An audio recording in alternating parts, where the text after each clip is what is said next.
नमस्कार, आप देख रहे न्यूज फॉर नेशन और मैं स्वाति पांडे आपके साथ। बिहार का अगला डीजीपी कौन? ये सवाल इसलिए क्योंकि बिहार के मौजूदा डीजीपी एसके सिंघल 19 दिसंबर को रिटायर होने वाले हैं, जिसके बाद आपको बताया कि बिहार का डीजीपी बनने के रेस में ढेर सारे लोगों का नाम शामिल है। इस रेस में आलोक राज और आरएस भट्टी की भी नाम शामिल की गई है। बिहार का अगला डीजीपी कौन? पुलिस महकमे में पिछले एक महीने से सबसे तेज चर्चा यही है। डीजीपी एसके सिंघल अगले महीने 19 दिसंबर को रिटायर हो जाएंगे। इसको देखते हुए नए डीजीपी को लेकर राज्य सरकार ने अपनी तैयारी शुरू कर दी है और सूत्रों के अनुसार संघ लोक सेवा आयोग यानी यूपीएससी को बिहार कैडर के डीजीपी रैंक के ऑफिसरों के नाम का पैनल भी भेज दिया गया है। लिस्ट में करीब 10 नाम शामिल है। डीजीपी का पद इन्हीं में से किसी एक को मिलेगा। वरीयता के हिसाब से देखें तो बिहार कैडर के ऊपर के 3 सीनियर अफसर शीलवर्धन सिंह, एस राजन और मनमोहन सिंह केंद्र प्रतिनियुक्ति पर है। इनमें से कोई बिहार लौटेगा, इसकी संभावना कम है। वरीयता क्रम में अरविंद पांडे मनमोहन सिंह से ऊपर है, हालांकि वे बिहार में तैनात है। इसके बाद आलोक राज, राजविंदर सिंह भट्टी और शोभा अहोटकर के नाम हैं। बिहार के अगले डीजीपी के लिए आलोक राज और राजविंदर सिंह भट्टी का नाम सर्वाधिक चर्चे में है। यूपीएससी के पैनल में 3 अफसरों का नाम होगा। आईबी में तैनात मनमोहन सिंह अगर हामी भरते हैं तो फिर उनका नाम सबसे ऊपर होगा, नहीं तो आलोक राज व आरएस भट्टी में से कोई एक, और मनमोहन सिंह के मना करने की सूरत में इस लिस्ट में तीसरा नाम होमगार्ड के डीजी शोभा अहोटकर का नाम जुड़ जाएगा। एक नाम बिहार कैडर के आईपीएस नीरज सिन्हा का भी है। सिन्हा भी केंद्रीय प्रतिनियुक्ति पर है।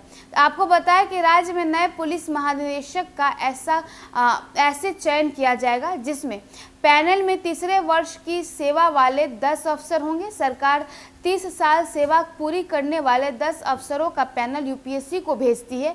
यह प्रक्रिया वर्तमान डीजीपी के रिटायर होने के पहले पूरी कर ली जाती है ताकि यूपीएससी में उस पैनल पर विचार हो सके। फिर आपको पता है कि यूपीएससी की कमेटी में गृह मंत्रालय, आईबी व केंद्र के दूसरे अधिकारियों की टीम होती है।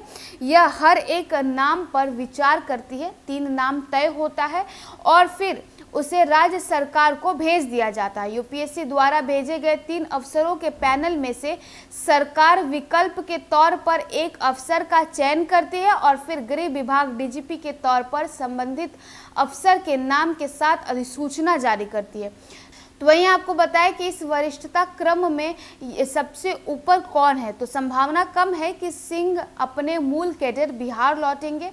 शीलवर्धन सिंह साल 1986 में गृह राज्य यूपी केंद्र प्रतिनियुक्ति पर है। अभी डीजी सीआईएसएफ 31 अगस्त 2023 को रिटायर होंगे। तो वही एस राजन बैच 1987 गृह राज्य तमिलनाडु केंद्र प्रतिनियुक्ति पर है। अभी नेशनल पुलिस एकेडमी हैदराबाद के डायरेक्टर 28 फरवरी 2023 को रिटायर होंगे। तो वही अगर हम बात करें अरविंद पांडे की, तो अरविंद पांडे 1988 गृह राज्य यूपी, अभी बिहार में डीजी सिविल डिफेंस 30 जून 2023 को रिटायर होंगे। एक आरोप में उनकी 2 वेतन वृद्धि घट चुकी है।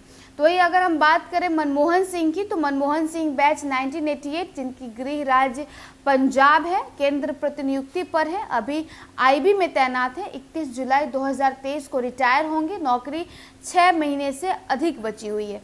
तो वही 1989 बैच गृह राज्य बिहार, अभी डीजी ट्रेनिंग में है। यूपीएससी की लिस्ट में इनका नाम भी शामिल है। गिनती बेहतर अफसरों में 31 दिसंबर 2025 में ये रिटायर हो जाएंगे। तो वही आपको बताएं, आपको लिस्ट में हम दिखा रहे हैं कि देखिए डीजीपी रैंक में बिहार कैडर के किन किन अफसरों की नाम शामिल है, जिसमें विनय कुमार 1991 बैच जो कि डीजी पुलिस भवन निर्माण निगम में पद नियुक्त है। तो वही प्रवीण वशिष्ठ 1991 बैच केंद्र प्रतिनियुक्ति पद पर पद नियुक्त है। तो वहीं प्रीता वर्मा 1991 बैच केंद्र प्रतिनियुक्ति पर हैं। तो वहीं एके अंबेडकर 1992 बैच डीजी बिहार सशस्त्र बैच, क्या बोल रहे हैं, सशस्त्र होता है। एके अंबेडकर 1992 बैच डीजी बिहार सशस्त्र बल पर प्रतिनियुक्त है। तो देखिए, बिहार का अगला डीजीपी कौन, ये सवाल इसलिए उठ रही है क्योंकि बिहार के जो मौजूदा डीजीपी एसके सिंघल है वो 19 दिसंबर को रिटायर हो जाएंगे, जिसके बाद इस रेस में करीब 10 अफसरों के नाम शामिल किए गए हैं। तो हमने आपको इन 10 अफसरों के नामों की सूची दिखाई, हमने आपको बताया कि देखिए कौन कौन से अफसरों के नाम शामिल है। तो अब देखने की बात होगी कि 19 दिसंबर को जब बिहार के डीजीपी एसके सिंघल रिटायर हो जाएंगे, उसके बाद बिहार को अगला डीजीपी कौन मिल रहा है। तो चलिए, इस खबर में बस इतना ही। और भी वीडियोस और अपडेट्स के लिए आप देखते रहे न्यूज़ फॉर नेशन।